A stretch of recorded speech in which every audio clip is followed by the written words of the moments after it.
ایک وقت ایسا آیا کہ 1,00,000 فوج کو لے کر موسیٰ علیہ السلام کے پیچھے لگا. موسیٰ علیہ السلام سمندر میں راستہ پیدا کرتے ہوئے نکل گئے.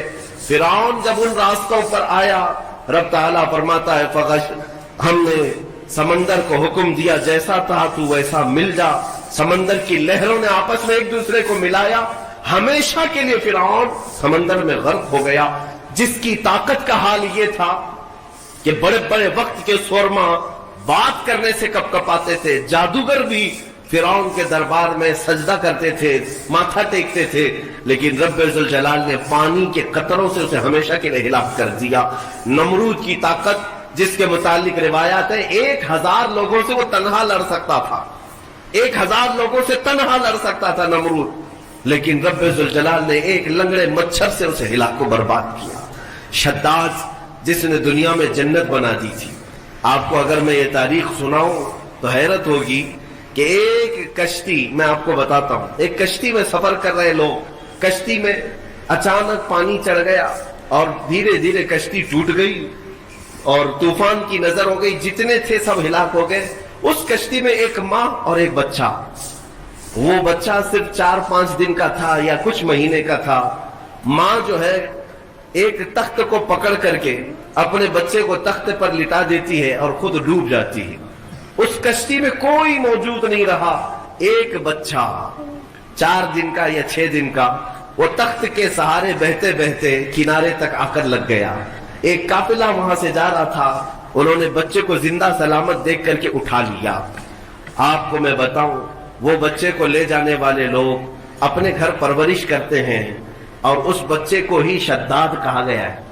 اور جب وہ تھوڑا سا جوان ہوا، اس نے ایک فقیر کو دیکھا یا کچھ فقیروں کو دیکھا، ان کی جھولیوں سے کچھ چیز گر گئی، وہ سرمہ دانی تھی یا کچھ تھی. روایات یہ بتاتی ہیں کہ شداد اس سرمہ دانی کو اٹھایا اور اپنی آنکھوں میں لگایا تو اسے زمین کے خزانے سب دکھنے لگ گئے، کہاں کتنا سونا ہے.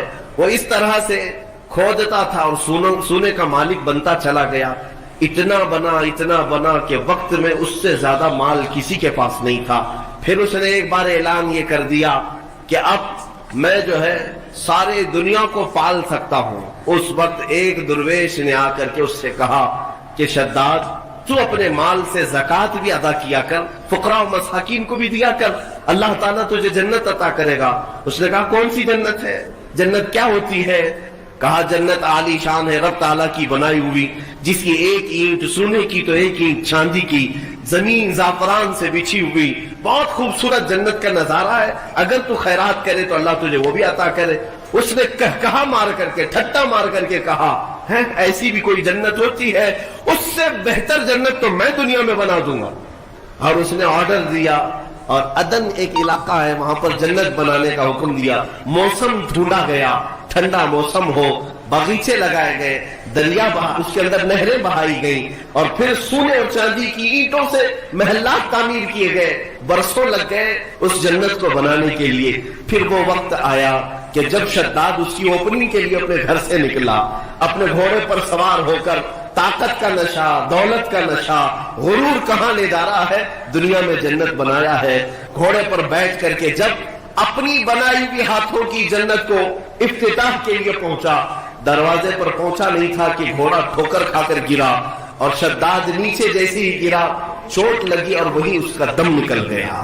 نہ اپنی جنت میں قدم رکھ سکا. اسی کو ارم کہا جاتا ہے. ارم جو ہے فارسی لفظ ہے، وہ شداد کی بنائی ہوئی جنت کو کہا جاتا تھا. عزیزان گرامی وقار، ملک الموت اسرائیل علیہ الصلوۃ والتسلیم سے میرے آقا صلی اللہ تعالی علیہ وسلم نے سوال فرمایا تھا کہ اے اسرائیل، کیا تمہیں روح نکالنے کے درمیان کبھی ایسا لگا ہے کہ اس کی روح اچانک اس وقت میں نکالی جائے؟ تو حضرت اسرائیل علیہ السلام نے جواباً یہی 2 باتیں کہی تھی. ایک وہ وقت تھا جب پوری کشتی ڈوب گئی تھی اور ایک بچہ تخت پر لیٹا جا رہا ہے اور مجھے حکم ہو رہا ہے کہ اس کی ماں کی روح قبض کرو. بچہ تخت پر ہے اور ماں ڈوبی جا رہی ہے اور ماں کی روح قبض کرنا ہے.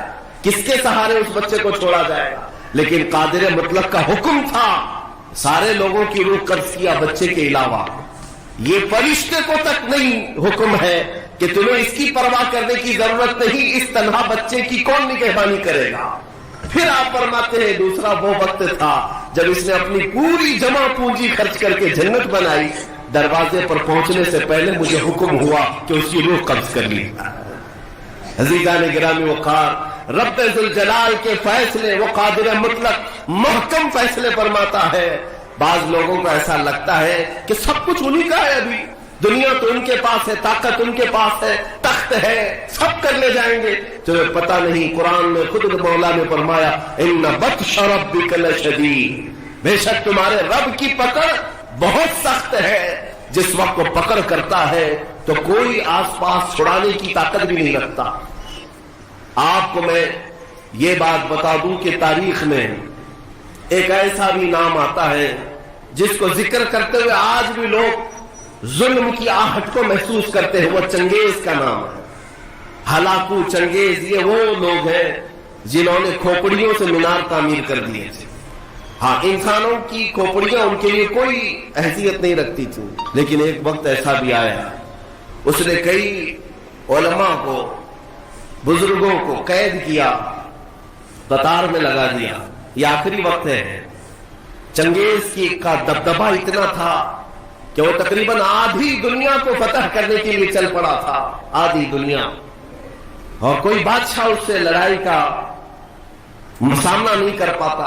ایک وقت وہ آیا، 300 کے قریب علماء یا بزرگوں کو اس نے قید کیا، قطار میں لگایا اور جلاد کو بلایا۔ سب قطار میں، پہلی صف ہے، دوسری صف ہے، تیسری صف ہے، تو اس میں لائن سے قتل کرنے کا حکم تھا۔ تلوار اٹھاتا جلاد اور گردنیں مارتا چلا جاتا، وہ گھوڑے پر بیٹھے اپنے کھلونے سے کھیلتا رہتا اور جلاد کو حکم دیتا اتنی گردنیں آج اڑا دو، اتنی گردنیں اڑا دو۔ پہلی صف میں ایک بوڑھے شخص تھے، عمر دراز تھے۔ جب وہ پہلی صف کا قتل شروع ہوا تو جلدی سے دوسری صف میں آ گئے، پیچھے ہٹ کر کے دوسری صف میں کھڑے ہو گئے۔ وہ جلاد بھی دیکھ رہا تھا۔ دوستو، ویڈیو کیسی لگی کومنٹ سیکشن میں بتائیے گا۔ ویڈیو اگر پسند آئے تو لائک ایوم شیئر کر دیجیے گا۔ السلام علیکم ورحمۃ اللہ وبرکاتہ۔